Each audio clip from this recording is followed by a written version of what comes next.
rather announced the launch of a party sometime on the 12th of March in Rajahmundry. Rajahmundry, in fact, happens to be the native place of expelled Congress MP Undavalli Arun Kumar.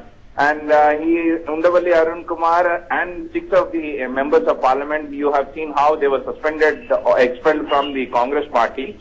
And they are sailing with Kiran Kumar Reddy, and so is some of his close aides over in his ministry when he was the Chief Minister of Andhra Pradesh. Now, it's very difficult to predict anything on his party, but as of his press conference is concerned, he was trying to blame both TDP boss Chandrababu Naidu and YSRCP President Jagan Mohan Reddy, saying that they have indirectly, YSRCP is indirectly helped the Congress party and have an internal understanding with the Congress party.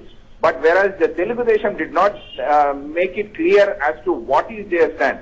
So, but now that the entire bifurcation process is completed and the Telangana, the new state is going to be a reality on June 2nd, right. These are all only will be calculated as a political rhetoric. But ultimately what depends on whether will he be able to make a new party, because some of his close aides have already registered 2-3 names with the Election Commission. Which name he will pick it up? What will be his manifesto? What will be his stand? Whether will he fight against the Congress or will he fight against the Telugu Desam and YSRCP? And it's very too dicey to say anything. Only when he announces his policy on the 12th of March, we'll get to know a clear picture. Would he be also contemplating joining hands with any of the regional parties there to consolidate his ground there?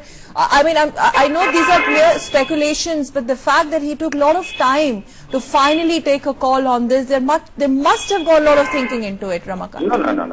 Kiran Kumar Reddy, immediately after the parliament seal of approval for the new